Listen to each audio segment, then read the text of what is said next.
Hello students, आज हम electrostatic को ही कंटिन्यू करेंगे और इलेक्ट्रोस्टैटिक के अंदर हमारा जो लास्ट टॉपिक था वो चल रहा था कंजर्वेशन ऑफ चार्ज। हमने पढ़ा था कंजर्वेशन ऑफ चार्ज, ठीक है। और उसके अंदर हमारे पास चल रही थी चार्ज की बेसिक प्रॉपर्टी।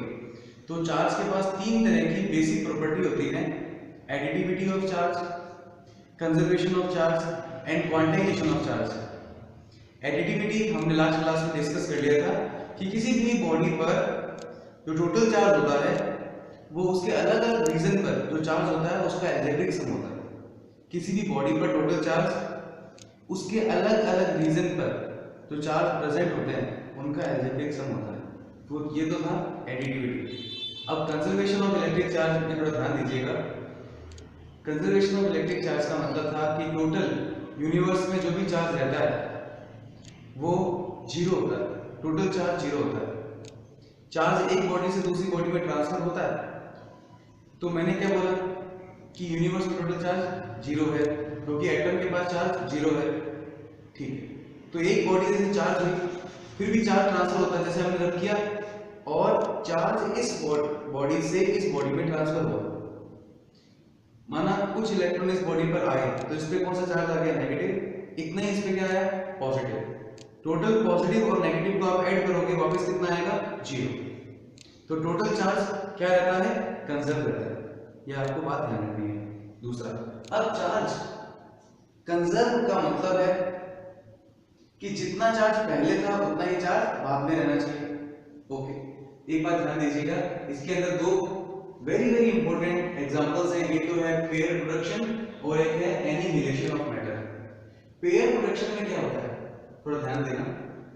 पेयर प्रोडक्शन में क्या होता है, जब गामा रे को हम फोटोन भी बोल सकते हैं। फोटोन मतलब h न्यू, एक एनर्जी पार्टिकल होते हैं। तो गामा रे के पास कोई चार्ज नहीं होता, फोटोन न्यूट्रल होते हैं। लेकिन जब भी गामा रे किसी हैवी मेटल के ऊपर स्ट्राइक करता है, गामा रे हैवी मेटल के ऊपर जब स्ट्राइक करता है तो उससे क्या बनता है? इलेक्ट्रॉन और पॉजिट्रॉन। तो पहले चार्ज कितना था? जीरो। बाद में चार्ज कितना हुआ? इलेक्ट्रॉन के पास चार्ज कितना होता है? Plus 1.6 into 10 raised to minus 19, sorry negative minus 1.6 into 10 raised to minus 19 coulomb. और पॉजिट्रॉन के पास कितना होता है? Plus 1.6 into 10 raised to minus 19 coulomb. ये चार्ज होता है पॉजिट्रॉन के लिए। ओके, क्या बोला? जब गामा रे हैवी मेटल ने गामा रे को एब्जॉर्ब किया तो क्या बना? इलेक्ट्रॉन और पॉजिट्रॉन। तो देखो ये चीज क्या है, एक बार थोड़ा ध्यान देना। यहां पे गामा रे है रेडिएशन। क्या है? रेडिएशन, या हम बोल सकते हैं एनर्जी। ये एनर्जी किसमें कन्वर्ट हो गई? मैटर के अंदर। Yes, energy can be converted into matter. ये बहुत बेस्ट एग्जांपल है इस चीज का। ये बात किसने बताई थी? E equals to mc square से, E equals to mc square से ये बात बताई थी आइंस्टाइन ने। Any type of energy can be converted into material. तो this energy is converted into electron and proton. तो एनर्जी ने किसको क्रिएट किया? मासेस को। लेकिन फिर भी टोटल चार्ज अभी भी क्या रहा? कंजर्व। तो चार्ज क्रिएट हुआ या नहीं हुआ? यस हुआ। तो हम चार्ज क्रिएट कर सकते हैं, लेकिन वो चार्ज पेयर की फॉर्म में ही क्रिएट कर सकते हैं। हम सिंगल चार्ज को क्रिएट नहीं कर सकते। आप एक सिंगल इलेक्ट्रॉन को नहीं बना सकते। आप इलेक्ट्रॉन सिंगल बनाओगे तो साथ में पॉजिट्रॉन भी बनेगा, तभी टोटल चार्ज वापस कितना हो जाएगा? जीरो। ये आपको बात ध्यान रखनी है। Single charge is not can not be created, charge always created in a pair. Okay, तो आप देखिए एक बात सुने, तो एनिहिलेशन ऑफ मैटर में हम चार्ज को डिस्ट्रॉय भी कर सकते हैं। यस, तो हम सिंगल चार्ज मतलब आइसोलेटेड मतलब सिंगल चार्ज, ये बात ध्यान रखना। तो आइसोलेटेड चार्ज को हम डिस्ट्रॉय नहीं कर सकते, सिंगल चार्ज को हम डिस्ट्रॉय नहीं कर सकते, सिंगल चार्ज को हम क्रिएट भी नहीं कर सकते। हम चार्ज क्रिएट कर सकते हैं पेयर में, क्योंकि पेयर में चार्ज क्रिएट करने से टोटल चार्ज पे कोई फर्क नहीं पड़ेगा। टोटल चार्ज अभी कितना रहेगा? जीरो। तो चार्ज डिस्ट्रॉय भी कर सकते हैं सिंगल? नो, चार्ज डिस्ट्रॉय भी कर सकते हैं लेकिन पेयर में। तो ध्यान दीजिएगा। तो इसका एग्जांपल है एनिहिलेशन। जब साइंटिस्ट एलिमेंट्री पार्टिकल की जब कोलिजन कराया, एलिमेंट्री पार्टिकल मतलब इलेक्ट्रॉन और पॉजिट्रॉन को जब कोलाइड कराया तो उनके कोलाइड से एक एनर्जी फॉर्म हुई। तो इस एग्जांपल में ये मास किस में कन्वर्ट हो रहा है? एनर्जी में। इस एग्जांपल में एनर्जी किस में कन्वर्ट हो रही थी? मास में। तो जब इलेक्ट्रॉन और पॉजिट्रॉन तेजी से कोलाइड करते हैं तो उससे क्या क्रिएट होता है? उससे रेडिएशन क्रिएट होती है, गामा रेज क्रिएट होती है। और इलेक्ट्रॉन के पास तो अब चार्ज हमने क्या कर दिया? इलेक्ट्रॉन और प्रोटॉन डिस्ट्रॉय किया या नहीं किया? किया। दोनों के पास चार्ज कितना था स्टार्टिंग में? इलेक्ट्रॉन के पास प्लस नेगेटिव, पॉजिट्रॉन के पास पॉजिटिव। टोटल पहले भी कितना था? 0। तो यूनिवर्स के टोटल चार्ज में क्या फर्क पड़ा? कोई फर्क नहीं पड़ा। It mean charges is conserved. ये बात आपको ध्यान रखनी है, charge is conserved. Okay, next topic देखिए। नेक्स्ट टॉपिक है quantization of electric charge. Quantization of electric charge के अंदर आपको ये बात ध्यान रखनी है कि किसी भी बॉडी में जो चार्ज प्रेजेंट होता है वो बॉडी की फॉर्म में, पार्टिकल की फॉर्म में या क्वांटिटी की फॉर्म में प्रेजेंट होता है। एक बार रिपीट कर रहा हूं, किसी भी बॉडी में इलेक्ट्रिक चार्ज प्रेजेंट होता है वो स्मॉलेस्ट छोटी छोटी क्वांटिटी की फॉर्म में, क्वांटिटी से ही नाम बना क्वांटाइजेशन। जैसे आप 5 किलो चावल खरीद के लाए, 5 किलो राइस लाए, अब हर एक 5 किलो में जितने चावल उनको काउंट कर सकते हो क्या? यस, कर सकते हैं। 1 2 3 4 कर सकते हैं। वैसे ही किसी बॉडी पर अगर मान लो कुछ चार्ज है, चार्ज की यूनिट क्या होती है? कूलम। तो माना किसी बॉडी पर है 1.2 माइक्रो कूलम चार्ज है, तो उस 1.2 माइक्रो कूलम चार्ज के अंदर कितने इलेक्ट्रॉन्स है ये काउंट कर सकते हैं क्या हम? यस, कर सकते हैं। देखो, एक बात आपको ध्यान रखनी बहुत जरूरी होगी कि एक बॉडी से दूसरी बॉडी में हमेशा जो चार्ज ट्रांसफर होता है वो इलेक्ट्रॉन की फॉर्म में ही होता है। इधर देखिए, ये बॉडी है एक और ये दूसरी बॉडी। किसी भी मेथड से, रबिंग से, इंडक्शन से, कंडक्शन से, किसी भी मेथड से इस बॉडी से इस बॉडी में एक इलेक्ट्रॉन ट्रांसफर हुआ, ठीक है। 2 इलेक्ट्रॉन भी ट्रांसफर हो सकते हैं क्या? यस। जब इस बॉडी में 2 इलेक्ट्रॉन ट्रांसफर होंगे तो इसका साइन क्या आएगा? +2 ही। इस पे कितना आएगा? -2। 5 इलेक्ट्रॉन ट्रांसफर हो सकते हैं यार? हाँ। इधर कितना आ जाएगा? 5। इधर साइन कितना आ जाएगा? +5, इधर -5। वैसे ही इलेक्ट्रॉन ट्रांसफर हो सकते हैं, लेकिन अगर मैं कहूं इस बॉडी से इस बॉडी में 5.5 इलेक्ट्रॉन ट्रांसफर हो सकते हैं, तो आंसर है नो, नहीं हो सकते। क्योंकि electron, single electron can not be distracted. हम इलेक्ट्रॉन को तोड़ नहीं सकते 2 पार्ट में। इलेक्ट्रॉन सबसे एलिमेंट्री चार्ज है। एलिमेंट्री का मतलब सबसे छोटा। इलेक्ट्रॉन को और ज्यादा हम डिवाइड नहीं कर सकते। तो एक बॉडी से दूसरी बॉडी में जो चार्ज आएगा वो इलेक्ट्रॉन के इंटीग्रल मल्टीपल की फॉर्म में ही जाएगा। तो किसी बॉडी पे कितना चार्ज हो सकता है? कितने इलेक्ट्रॉन हो सकते हैं? 11 इलेक्ट्रॉन हो सकते हैं। यस। -11 इलेक्ट्रॉन चार्ज हो सकता है। यस। +11 इलेक्ट्रॉन हो सकता है। यस। तो इस 11 को 12 कर दो, 13 कर दो, क्या कर दो? n।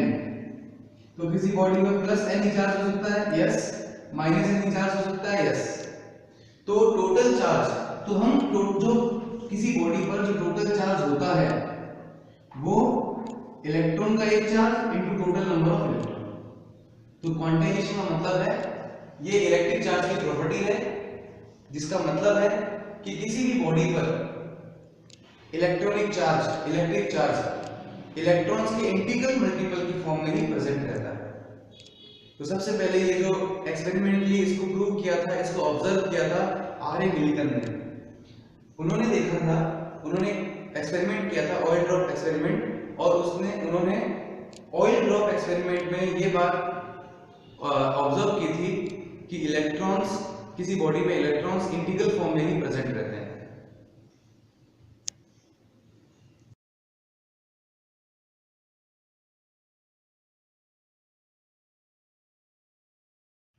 क्वांटाइजेशन की न्यूमेरिकल देखिए। तो सबसे पहले आपके इस न्यूमेरिकल में क्या पूछा है, ध्यान दीजिए। Estimate the number of electrons और protons and the total positive charge in 180 gram of pure water. 180 gram pure water है, उस 180 ग्राम प्योर वाटर में कितने इलेक्ट्रॉन है और कितने प्रोटॉन है उसके अंदर और कितना चार्ज है फाइंड करना है। तो एक तरीका समझिए, इसका तरीका है कि 180 ग्राम वाटर के अंदर हम कितने मॉलिक्यूल्स है वो निकाल लेंगे। पहले ये 180 ग्राम में कितने मॉलिक्यूल्स है वो निकाल लेंगे, एक मॉलिक्यूल में कितने इलेक्ट्रॉन होते हैं, इससे हम आगे सॉल्व करते रहेंगे। ओके, तो देखिए सबसे पहले तो आपको एक बात पता होनी चाहिए, एक वेरी इंपॉर्टेंट फॉर्मूला है एवोगाड्रो।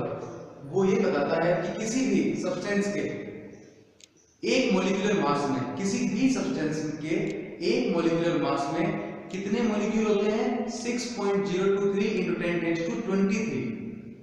तो ओके, एक बात ध्यान दीजिएगा कि 1 mole of any substance, 1 molecular mass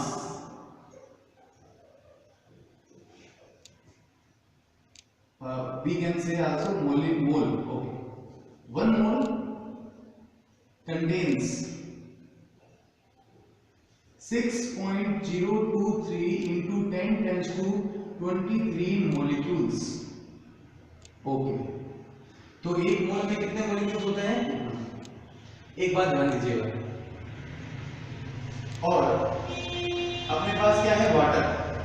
तो वाटर का एक मोल कितने ग्राम होता है, वाटर 1 मोल ऑफ वाटर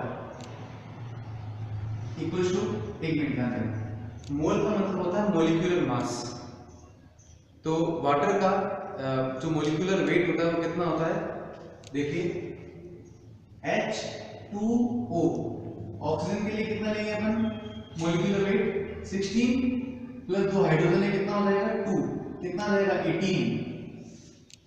तो इसका मॉलिक्यूलर एक तो होता है एटॉमिक नंबर, एक होता है मॉलिक्यूलर नंबर, तो इसका कितना है 18।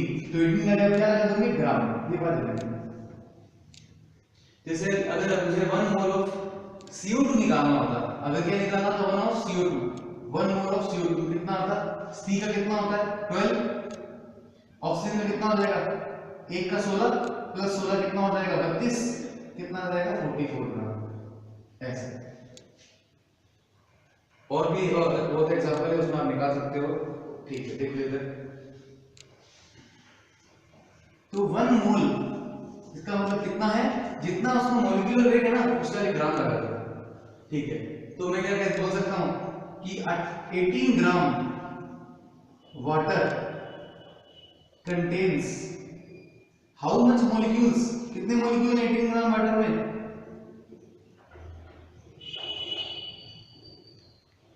तो ये बात समझ में आई।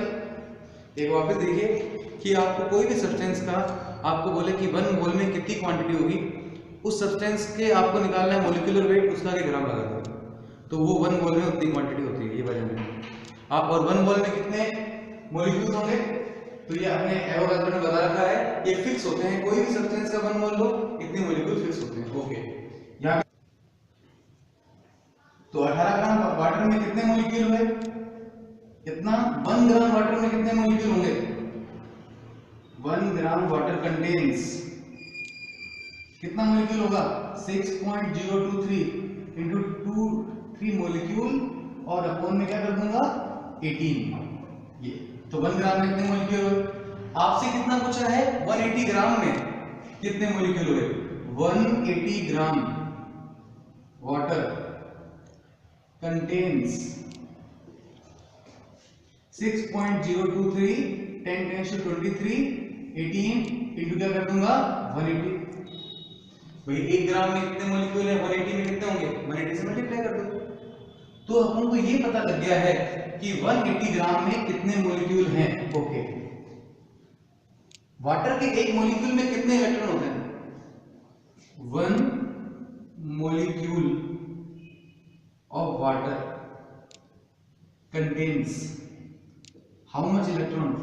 देखो एक बात ध्यान रखना है, जितने प्रोटॉन होते हैं उतने ही इलेक्ट्रॉन होते हैं, तो प्रोटॉन कितने हैं ये काउंट कर लो, इलेक्ट्रॉन भी उतने ही होंगे। और प्रोटॉन कैसे पता लगता है, एटॉमिक नंबर से। तो H2O, H2 के पास कितना है एटॉमिक नंबर, H के पास कितना है 1, H2 के पास कितना हो गया 2, और ऑक्सीजन कितना होता है 8, टोटल एटॉमिक नंबर कितना है 10। इसका मतलब H2O के पास कितने प्रोटॉन हुए 10, कितने इलेक्ट्रॉन होंगे 10। 1 molecule of electron contain 10 electrons। Okay, तो एक बात ध्यान दीजिए, तो टोटल इलेक्ट्रॉन्स इन 180 ग्राम कितना आ जाएगा? ये क्वांटिटी तो पूरी हुई आपके पास 6.023 10 टेन टू 23 180 है अपॉन 18 है इनटू कितना कर दोगे 10, आगे 100 हो जाएगा ये 18 से ये 10 कितना आ जाएगा? तो टोटल इलेक्ट्रॉन कितना आया? टोटल इलेक्ट्रॉन को मैं n लिख दूं, यहां पे n है 180 ग्राम पानी में 180 ग्राम पानी में टोटल नंबर ऑफ इलेक्ट्रॉन कितना आया? 6.023 into 10 tends to 25 1 और 25। ओके, तो इतने इलेक्ट्रॉन बने। और आपको एक बात पता है कि टोटल चार्ज बराबर क्या होगा? अब आपको क्या निकालना है? क्वेश्चन में क्या पूछा है? Total positive charge. अच्छा, एक आंसर आ गया क्या? यस। नंबर ऑफ इलेक्ट्रॉन्स कितना और प्रोटॉन्स कितना, ये। तो एक तो आंसर आ गया आपके पास ये। टोटल चार्ज कितना होता है? क्वांटाइजेशन से हमने पढ़ा है, total charge present on a body is equal to N। N कितना? 6.023 into 10 tends to 25। इलेक्ट्रॉन का चार्ज कितना होता है? 1.6 10 tends to -19। मल्टीप्लाई कर लें इसे, कितना आएगा? -19, ये 6.023 into 1.6, ये 25 -19 6, 16 into 6 9.6 समथिंग है। ओके, तो कितना कूलम चार्ज हो गया? इतना।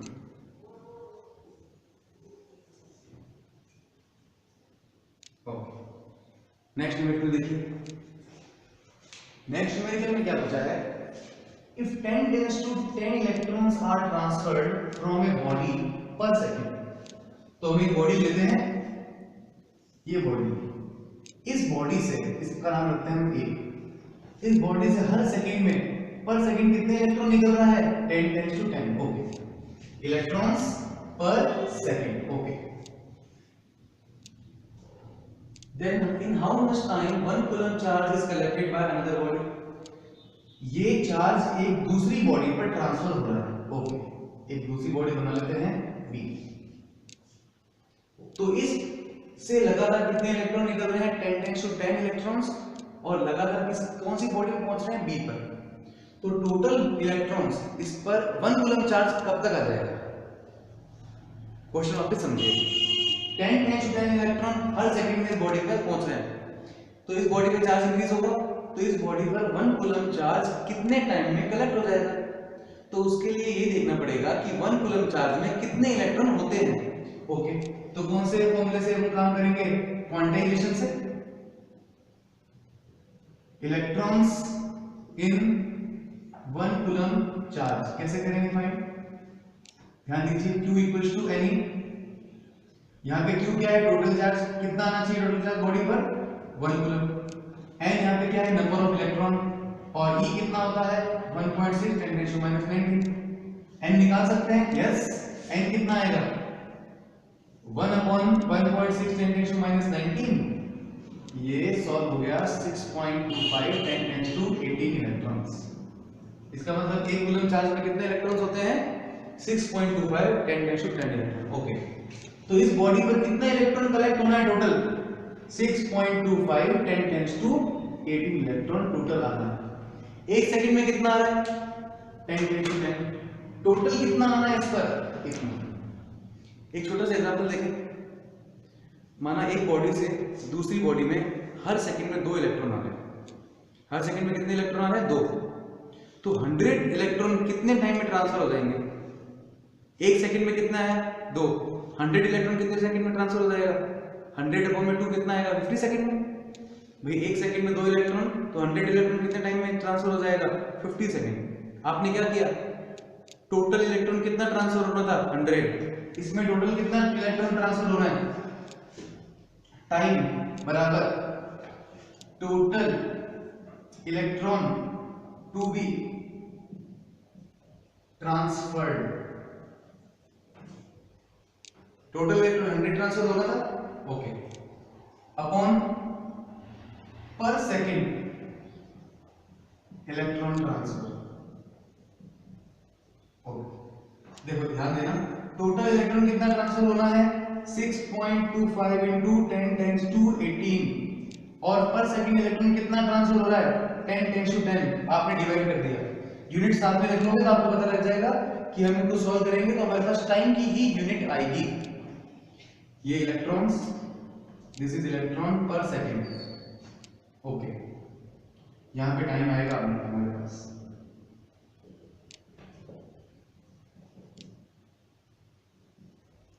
ऊपर ले जाओगे क्या आ जाएगा 8, इलेक्ट्रॉन से इलेक्ट्रॉन यूनिट कैंसिल हो रही है, यूनिट के ऊपर कौन सी पहुंचेगी सेकंड, इसका मतलब कितने सेकंड लगेंगे 6.25 इंटू 10 टेंस टू 8 सेकंड बाद वो ये पूरा चार्ज ट्रांसफर हो जाएगा। लेकिन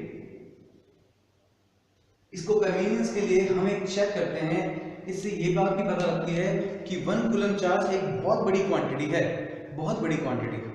आप देखो एक बॉडी से 10 × 10 इलेक्ट्रॉन हर सेकंड निकल रहा है और दूसरी बॉडी पर टोटल चार्ज पहुंचना है तो उसमें बहुत टाइम लगता है। तो ये क्या हुआ, हम देख के पहले कैलकुलेट करते हैं, ईयर्स में निकालते हैं इसको, ईयर्स में निकालते हैं, सालों में निकालते हैं, देखते हैं कितने साल लगते हैं, तो आपको पता लग जाएगा कि 1 coulomb unit is a very large unit of charge, okay. तो इसको ईयर्स में कन्वर्ट करते हैं, अभी किसमें है सेकंड में, ईयर्स में कन्वर्ट करने के लिए क्या करेंगे, अगर सेकंड को मुझे मिनट में कन्वर्ट करना है तो मैं किसका डिवाइड करूंगा 60 का, 60 का डिवाइड करने से मिनट में कन्वर्ट हो गया। आवर्स में, मिनट को आवर्स में डिवाइड करना है, किससे डिवाइड करूंगा 60 का। अब ये क्वांटिटी किसमें आएगी, टाइम किसमें आएगा मेरे पास आवर्स में, मुझे किसमें कन्वर्ट करना है डेज में, क्या करूंगा अपॉन में 24, आगे किसमें कन्वर्ट होगा डेज में, मुझे कन्वर्ट करना है ईयर में, किसका डिवाइड करूंगा 365। वापस देखिए सेकंड में था 60 का डिवाइड किया मिनट में कन्वर्ट हुआ, मिनट में था 60 का डिवाइड किया आवर्स में कन्वर्ट हुआ, आवर्स में था 24 का डिवाइड किया डेज में कन्वर्ट हुआ, और 365 का डिवाइड किया ईयर्स में कन्वर्ट हुआ। इसको सॉल्व करेंगे हमारे पास आंसर आएगा 19.1, आप देख चेक कर लेना इसको सॉल्व करके। इसका मतलब एक बॉडी से 10 × 10 इलेक्ट्रॉन निकल रहा है, टोटल चार्ज पहुंचने में कितना टाइम लगेगा 19.1 years, very large quantity, it means 1 coulomb charge is a very large. इसलिए आपको न्यूमेरिकल में चार्ज हमेशा माइक्रो कूलम में मिलेगा, नैनो कूलम में मिलेगा, 1 coulomb is very large, okay.